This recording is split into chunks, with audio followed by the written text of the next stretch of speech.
and welcome to another edition of the Emoji Circle. My name is Keith Smokey Johnson, and for those of you who are new to the show, the purpose of the Emoji Circle is to correct errors where errors are found and to introduce facts where we find that so many of us are working on fiction when it comes to who we are as people of African descent.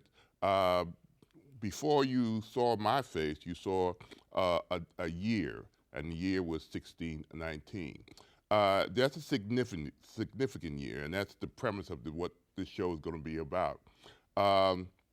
This is August of 2019. There was a seminal event that happened in August of 1619, 400 years ago. But before we go into my discussion, I have a little video clip. It's around 6 minutes or so of that's going to introduce you to this project, the 1619 project, that I'm going to be talking about on this show. So I'll be back in a few minutes, and we'll continue the discussion. So see you then. In a special new issue, the New York Times Magazine is launching a series called the 1619 Project. It marks the 400th anniversary of the arrival of the first enslaved Africans in the colony of Virginia. The series examines the ways the legacy of slavery continues to shape this country. The Times says the project aims to reframe American history and place the consequences of slavery and the contributions of Black Americans at the very center of the story we tell ourselves about who we are. The journalist behind the project is New York Times Magazine domestic correspondent Nicole Hannah-Jones. Nicole, good morning. Thanks for being here. Good morning. Can you tell us about the genesis of this project? Where did you come up with the idea? Sure. So I've been thinking about the year 1619 since I was in high school, and I came across that date in a book called Before the Mayflower. And I just was struck by how people of African descent had been here that long, and I never knew that date and never heard about it. Right. So as the anniversary was approaching the 400th year, I thought that this was a time to actually assess what has that legacy been, and to bring this year, 1619, to most American households where it was probably going to pass without them knowing about it. You say 1619 is as important as 1776. Yes. Our decision to buy that first group of 20 to 30 Africans would influence almost everything that would follow after. I think it is foundational. It is as foundational to who we became as a country as our decision in 1776 to break off from the British. You say Black Americans are the most American of all and our true founding fathers. Can you walk us through from that first ship to today how we're still seeing the signs?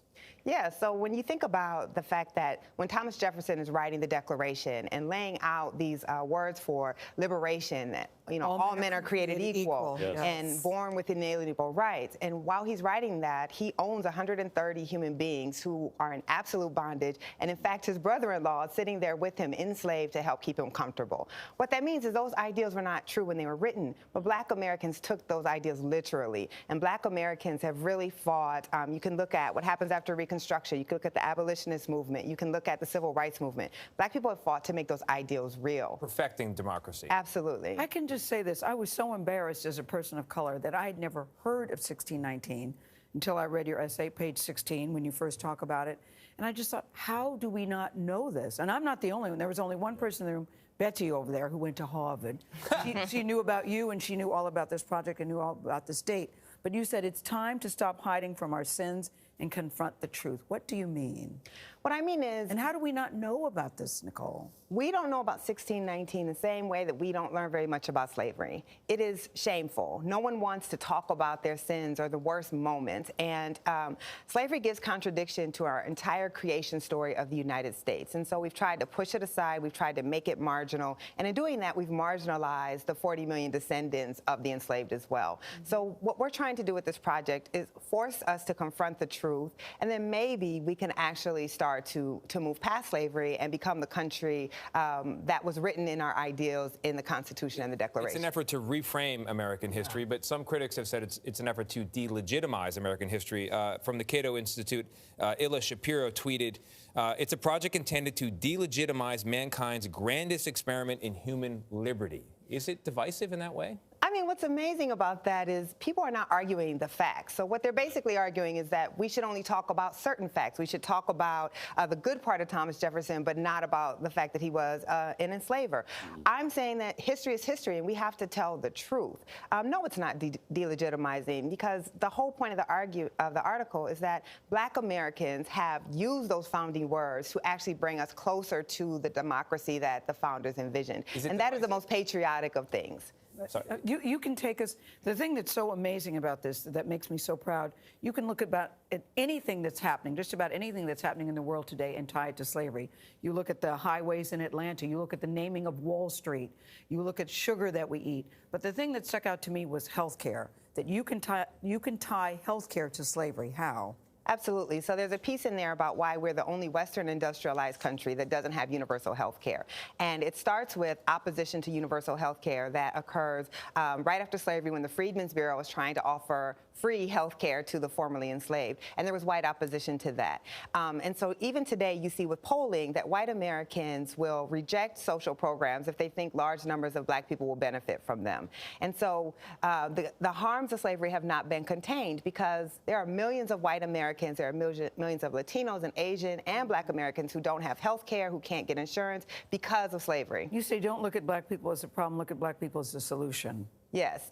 From the beginning, there have been, thousands of pages dedicated to saying that Black people are, as Abraham Lincoln said, a troublesome presence in our democracy. But really what we're arguing with this project is Black Americans have been the perfecters of this democracy, and that if we ever got to the point we would stop seeing us as a problem, we would actually be more of the America that we want to be. Nicole, I stepped briefly on your line earlier. You see this as a patriotic act? Yes, of course it is. This isn't saying that this is a country that needs to be destroyed. This is not saying that this is a country that's illegitimate. It's saying that this was a country founded on ideals that were not true at the time, but that Black Americans believed in those ideals and have worked to make those ideals true for all groups. I don't see what is more patriotic than that. Well, you couldn't have expected this reaction, which is huge, by the way. Congrats. Thank you so much. Congrats and bravo to you. Tomorrow on CBS This Morning, our national correspondent, Jerika Duncan, will take us to the site where the first enslaved Africans arrived in English North America. And she'll introduce us to a family with a very special connection to that historic period.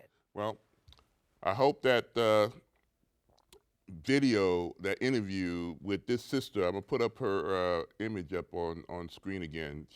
I want people to remember this, because I think she did a great job on this project. She is a New York Times reporter. Her name is Nicole Hannah Jones. And she went to her editors at the New York Times. And let me repeat, the New York Times. But and she came up with this idea of like she said in the video clip, of this project that she had. Ever since she was a little girl, she found out that she never heard of 1619. Nor do I expect many of you out there have not really thought of. Some of you might have heard of it during Black History Month, maybe, or you might have heard some casual statement of 1619, when the first people of African descent were forced immigrated into the Americas, first landing in a spot here in the Americas in 1619. Now, I know there might be some of you who are saying, well, Black people have been in this Western Hemisphere as part of that diaspora even longer than 1619. But what we're talking about is America, the colony that established America in Jamestown, and our 400 years sojourn in this land, and the effect that we as people of Americans have on this country. All right, this 1619 project. But let me let you know. Let me show you how this thing came into being. There was a law that was introduced back in 2017, in fact, February, Black History Month, February, and it became law on the 1st of, the 8th of January of 2018. So this is established law. And this bill established the 400 years of African American History Commission, which was supposed to develop and carry out activities throughout the United States. So this 1619 project is just one of those events and activities to commemorate the 400th anniversary of the arrival of Africans in the English colony at Point Comfort. So there's Virginia in 1619. So there is all kinds of celebration that's supposed to be going on during this year of 1619. And my question is, how many of you know about this? How many celebrations are being done?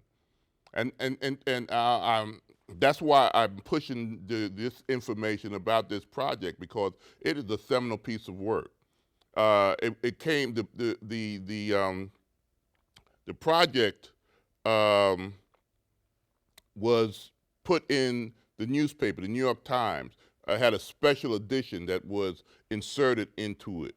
And there's a number of articles that had some really in-depth information about the effect of that seminal event. Many times when we talk about history here in America, or black history, yes, we'll always start at 1619, but what does that mean in relationship to this thing that we call the American phenomenon? How important was it? One of the most important dates that we're constantly told about is 1776. But I'm here to say, and based on what I read on the many articles that made up this project, and there's a number of articles that I'll talk about later on in this discussion, but for now I want to introduce you to this fact, that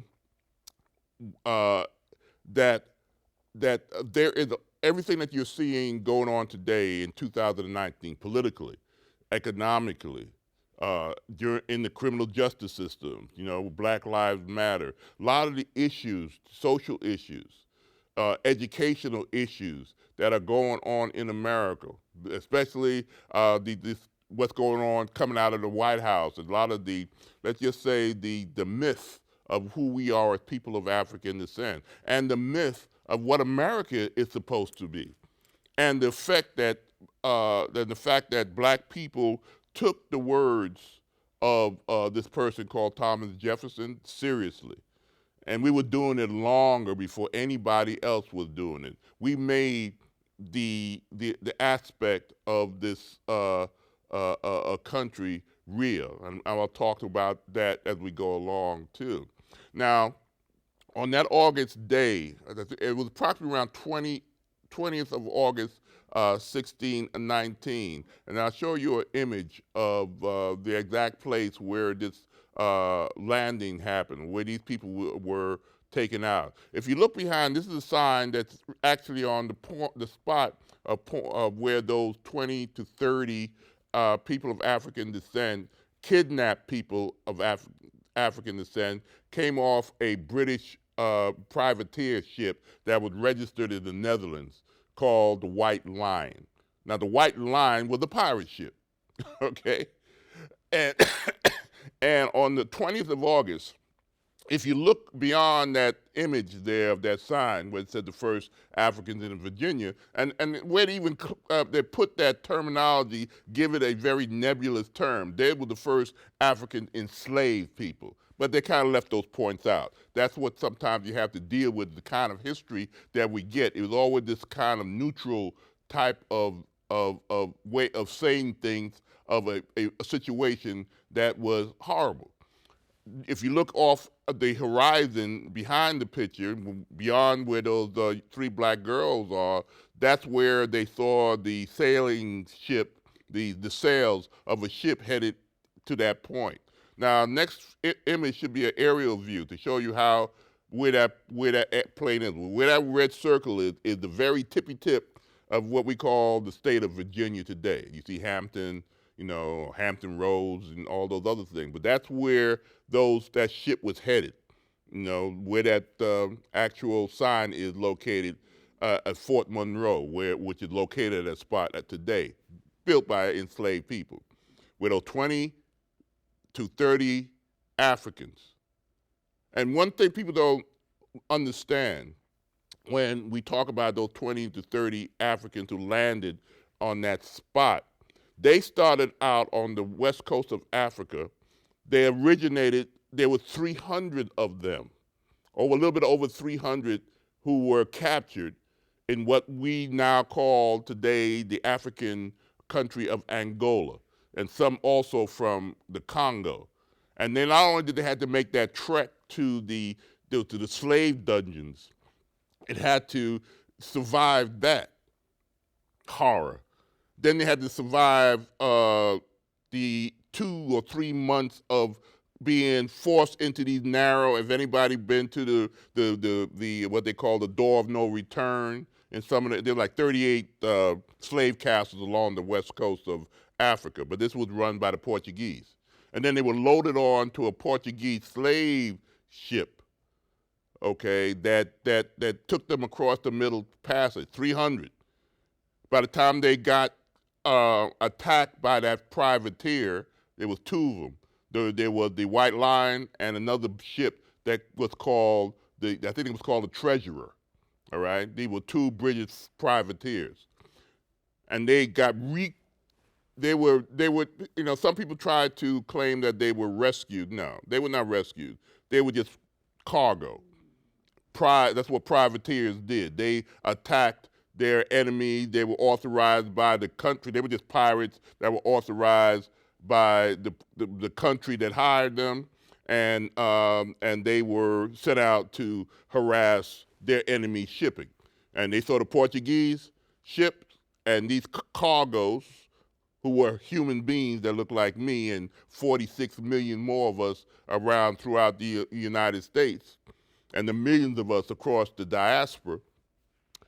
And they captured them and took, I think, around 50 in each ship. This was happening somewhere down in the Caribbean area.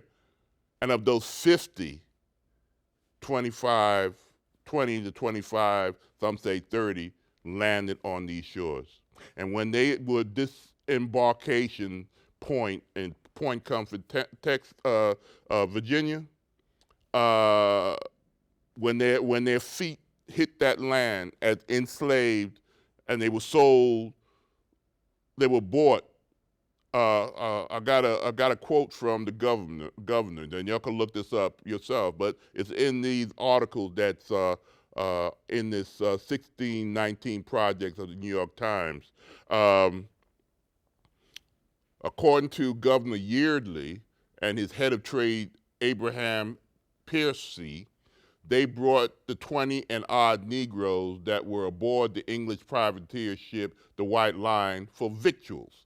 Victuals is food, okay? So those privateers needed supplies, and they bartered 20 to 25 human beings just for food.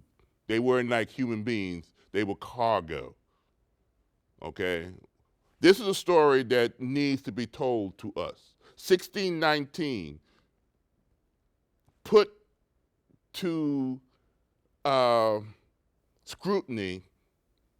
Let me put another list of things out there to show you how important 1619 was on that day in August. What happened on the 20th of August, 1619, happened just 12 years after that English settled Jamestown, Virginia. Okay, I think it was 1607 that they supposedly did that. Okay, one of the oldest colonies. It was 1 year before the Puritans landed at Plymouth Rock. So anybody talked about the Puritans and the Pilgrims and all this stuff? The Pilgrims in the Northeast. We were 1 year before that even happened, not the Puritans, but the Pilgrims.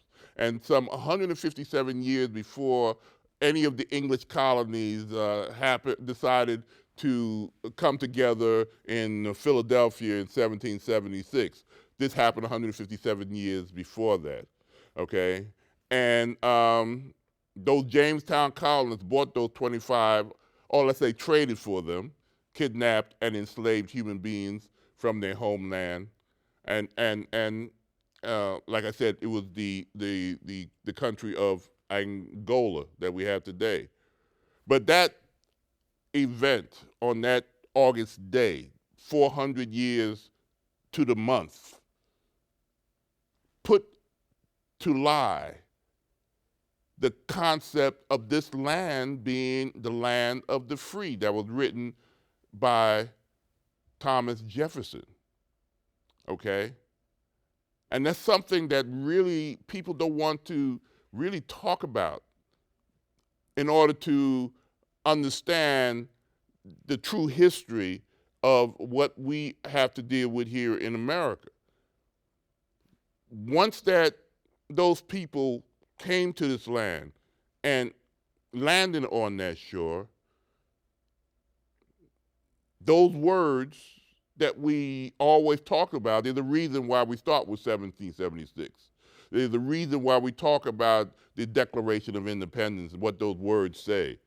They're the reason why that history of 1619 is not really talked about as part of our history here in America. But it created a psychosis in America that we're seeing the effects of today. In that 1619 projects that's now found in that New York Times, and you got to get that. They made some extra copies of it that you could not, if you can't get it, literally get that paper because, you know, they pretty much sold out. But you can find it online. Just look up 1619 Project, and you'll see that it has been had a profound effect in establishing a dialogue that sisters on a lot of shows, like you saw earlier. But that's just one of many, and they'll be making other articles that will be printed out throughout the rest of this year, and events. And there'll be other events happening in other states. But I'm focusing on this 1619 project because the articles that are found in this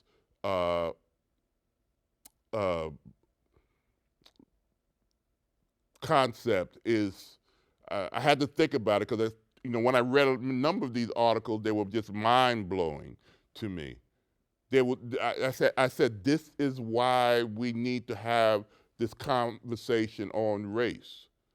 You know, this is why we need to understand what happened with the Confederacy. This is what we need to understand, or what was done to people of African descent when we talk about reparations. You know, you have to understand this history. It's not only a negative thing to say, well, everybody that came from Europe was bad. It also lets you know that people of African descent earn their citizenship. They made the concept of this land as being the land of the free plausible and true, because until we became free and forced this land to accept us as full-fledged citizens, the words of Thomas Jefferson, the words of the Constitution of the United States was a lie. And until we come to grips with that truth, instead of trying to push this origin myth of this concept of all men are equal. All men were not equal, even in 1776. Do you know that when Thomas Jefferson wrote those words, he was being dressed by his manservant. He was being taken care of by his manservant, whose name was Robert Hemings. Now that last name might be familiar. Robert Hemings was the brother of Sally Hemings. Robert Hemings was the brother-in-law of Thomas Jefferson's, of Thomas Jefferson. He owned him. He owned her. He had kids because she and Robert were the siblings of his wife who died later on. And then he had an affair with Sally Hemings. But that history, yet he's the man we are giving credit, and he's a monument to him about liberty and freedom when he owned the brother and sister of his wife, whose father gave birth to them. This is the complexity of the truth of what we have to deal with when we talk about the enslavement, the society that this country was founded on. It wasn't founded, there were said things like freedom and equality, but the actions of the society until black people, through their struggles, through their determination, through their fighting the system to make it come true, they validated those words. If you don't get anything from this project and these articles, you realize that what we call liberty and justice did not happen definitely didn't happen in 1619, and it definitely did not happen in 1776. It definitely did not happen when the Constitution was ratified in 1789. It definitely did not happen before the Civil War. It wasn't until around 1865 when the 13th Amendment came into being, when the 14th Amendment came into being, and the 15th Amendment came into being. And it didn't come into being because of the graciousness of the white population. It came in because between us and some of the black people and their white allies, or abolitionists as they were sometimes called, who did exist. There were white people who fought alongside and allied themselves with black folks. And the articles in this 16 is about a number of different articles that talk about various aspects. Why did the Wall Street, what happened at Wall Street? How did Wall Street come into being?